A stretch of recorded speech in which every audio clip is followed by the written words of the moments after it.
One day, as we sat on the Mount of Olives and overlooked the Temple Mount, I asked Jimmy to lay out the specific nations God reveals through the prophets will come against Israel in the last days. Jimmy, as we look across the old city of Jerusalem and we see the Dome of the Rock, the third holiest site for the Islamic world, and you also see the Jewish Temple Mount here, which is the sacred mount of the Jewish people across the world.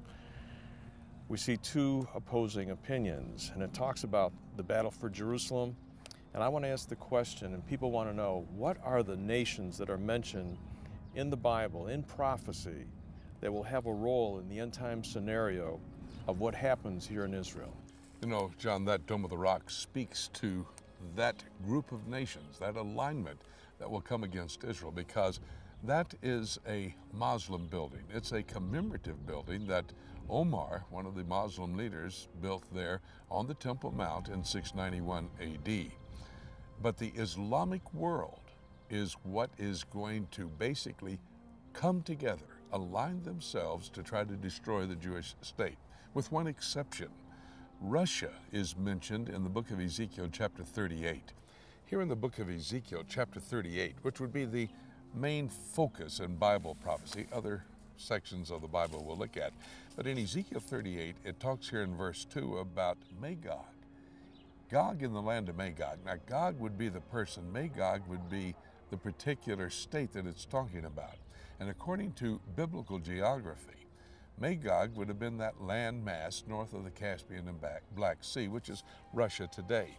Then in verse 2, it says Meshech and Tubal. And down in verse 6, it says Gomer and Togarmah. When traveling in Turkey recently, I picked up an ancient Turkish map.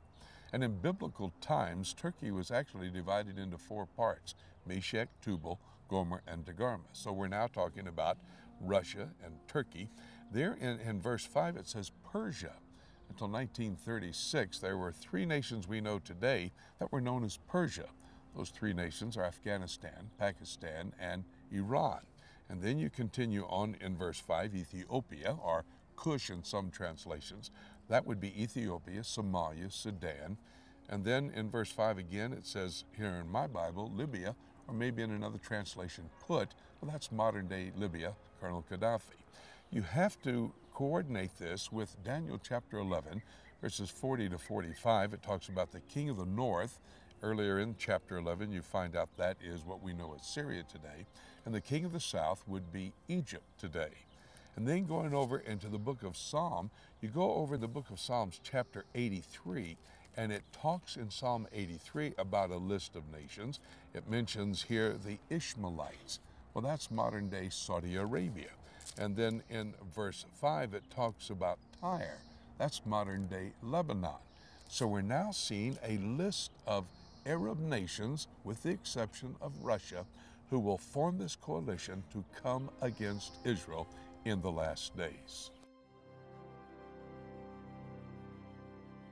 Jimmy, when you come to Bible prophecy, what God has predicted in Scripture is absolutely mind-blowing.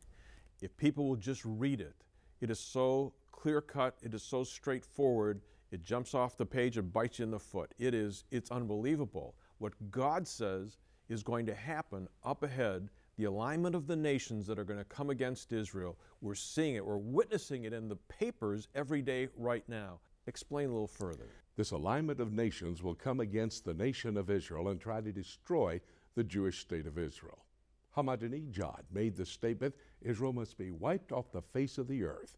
We see current events unfolding that fit perfectly with the prophecies for the last days. When will this happen? It's going to happen when there's peace in the land, a pseudo-peace. The Antichrist sets it up when he confirms a peace treaty, Daniel 9:27.